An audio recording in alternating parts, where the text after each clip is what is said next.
Hello everyone, welcome back to my channel NEET biology with Deepti. Students, हम लोग कर रहे हैं पीवाईक्यू सीरीज। नीट में जितने भी प्रीवियस ईयर में क्वेश्चंस पूछे गए हैं उनको हमने एक टॉपिक उठाया और उस टॉपिक के ऑल प्रीवियस ईयर क्वेश्चंस को एक स्लाइड पे कवर किया है।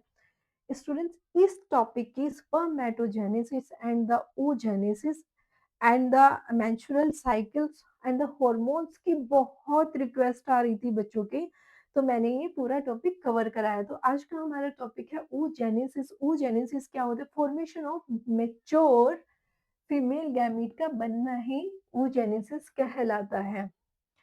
स्टूडेंट्स, एक क्वेश्चन है नीट 2020 में पूछा गया है। जब एम्ब्रियोजेनिक स्टेज होती है, जब एम्ब्रियो होता है, जो गर्ल होती है, जो फीमेल होती है, जब वो एम्ब्रियो होती है, बेबी होती है, तो उसके यूट्रस में millions gamete mother cells oogonia बन जाते हैं, बट कंप्लीटेड आफ्टर फर्टिलाइजेशन। लेकिन ये मेच्योर कब होते हैं?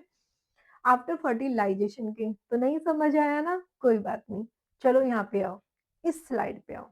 ओके बेटा, मैं अपना एग्जांपल देके समझाती हूँ तो वो बिल्कुल कंफ्यूज हो जाओगे, समझ नहीं आएगा। मैम अपना एग्जांपल लेती है।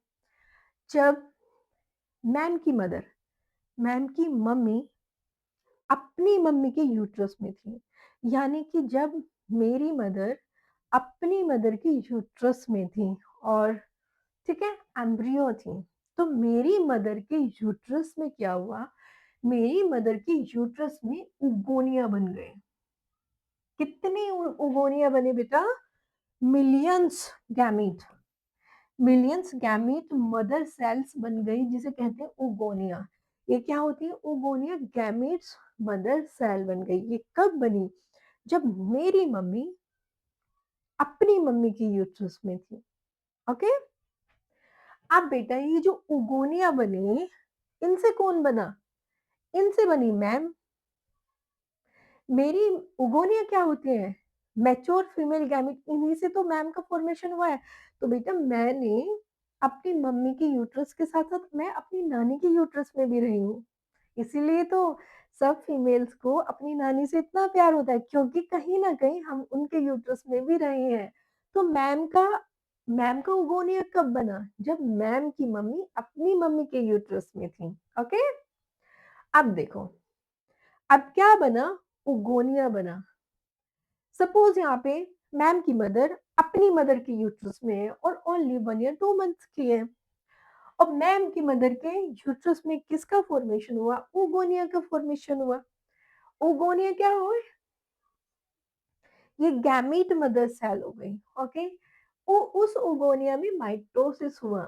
ओके, माइटोसिस होने के बाद प्राइमरी oocyte बन गया। प्राइमरी oocyte कहाँ बन गया? मैम की मदर की यूट्रस में बन गया। जब वो अपनी मम्मा की यूट्रस में थी तब बन गया। उसके बाद बेटा क्या हुआ? ये जो प्राइमरी oocyte होता है ये अरेस्ट हो गया प्रोफेज 1 की डिप्लोटिन स्टेज में। अरेस्ट हो गया मींस प्रोसेस स्टॉप हो गई, फिनिश नहीं हुई, पॉज हो गई है। फिनिश नहीं हुई है, पॉज हो गई है, वो आगे चलेगी। अभी क्या था बेटा? ये डिप्लॉइड थी। अभी ये वो नहीं डिप्लॉइड थे जिनमें क्रोमोसोम्स के नंबर कितने पर सेल? 46 है। लेकिन एक ह्यूमन में कितने क्रोमोसोम्स होते हैं? 46 होते हैं एक बेबी में। तो 23 उसके फादर से आने हैं, 23 उसके मदर से आने हैं। तो अगर मदर 46 देगी तो फादर से तो कुछ नहीं आएगा। तो मदर को ही क्रोमोसोम्स के नंबर आधे करने पड़ेंगे कि नहीं करने पड़ेंगे? अब मदर ने क्या किया? अभी ये जो मदर है मैम की, ये अपनी मम्मी के यूट्रस में है। प्राइमरी oocyte बन गया और ये अरेस्ट हो गए, ये पॉज हो गई प्रोसेस। अब मैम की मदर को प्यूबर्टी आई, मैम की मदर का बर्थ भी हो गया, जन्म हो गया, मैम की मम्मी का बर्थ हो गया। बर्थ में भी ये पॉज रहा, जो प्रोसेस हुई थी वो पॉज रही। मैम की मम्मी का चाइल्डहुड भी निकल गया, उन मतलब मेरी मदर का बचपन भी पूरा हो गया। अभी भी वो प्रोसेस पॉज है। लेकिन जो मदर की, मेरी मदर प्यूबर्टी आती है। प्यूबर्टी आने के बाद बेटा क्या होता है?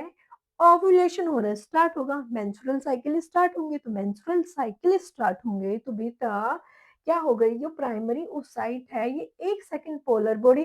देखो बेटा ये क्यों हो रहा है यहाँ पर? यहाँ पर क्यों हो रहा है? क्योंकि बेटा हमें ये क्रोमोसोम के नंबर आधे करने हैं।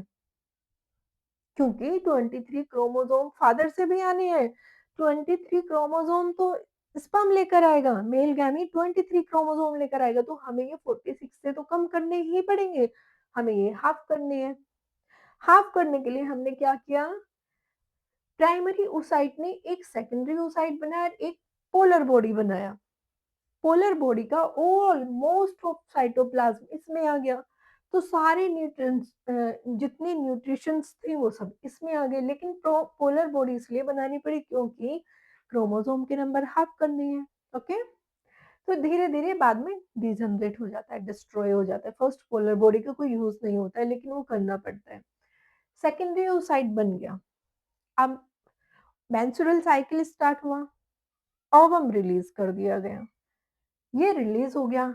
अब बेटा अगर स्पर्म आता है, मेल गैमीट आता है, टू सिचुएशन बनेंगी। वन सिचुएशन अगर प्लस हो रहा है, स्पर्म आ रहा है, तो क्या होगा बेटा? फर्टिलाइजेशन हो जाएगा।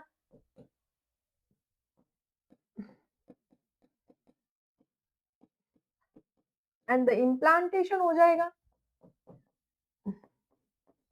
एंड क्या होगा? बेबी बेबी बन जाएगा। ओके, लेकिन सेकंड सिचुएशन ये भी हो सकती है कि स्पर्म ना आ पाए, तो वो क्या होगा? ओवम कहाँ जाएगा? फ़्लोपियन ट्यूब से होता हुआ ओवरी, ओवरी से निकलेगा, फ़्लोपियन ट्यूब में जाएगा, यूट्रस में जाएगा और डिजनरेट हो जाएगा। डिजनरेट होने के बाद मेंस्ट्रुअल साइकिल स्टार्ट हो जाएंगे। ओके, ये प्रोसेस चलती है। तो ये कब होता है बेटा? ये होता है एडल्ट रिप्रोडक्टिव लाइफ में। अब मैम अपनी लाइफ बताती हैं। ओके, ये मैम की मम्मा है, अपनी मम्मा के यूट्रस में, यानी कि मैम की मम्मी अपनी नानी, मेरी नानी के यूट्रस में है।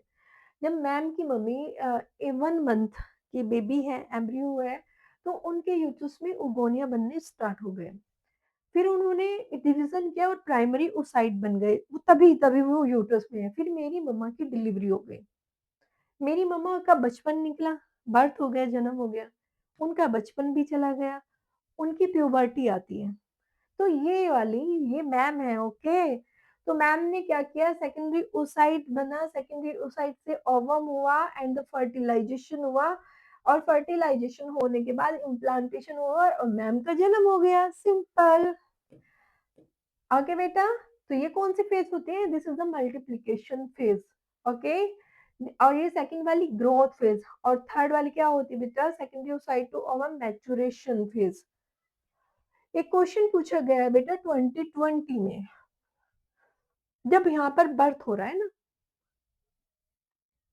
ये जन्म हो गया, तो जन्म के टाइम पे जो एम्ब्रियो है, बेबी गर्ल एम्ब्रियो में होता है ये, मिलियंस गैमीट बन चुके हैं बेटा, मिलियंस ऑफ ओगोनिया बन चुके हैं।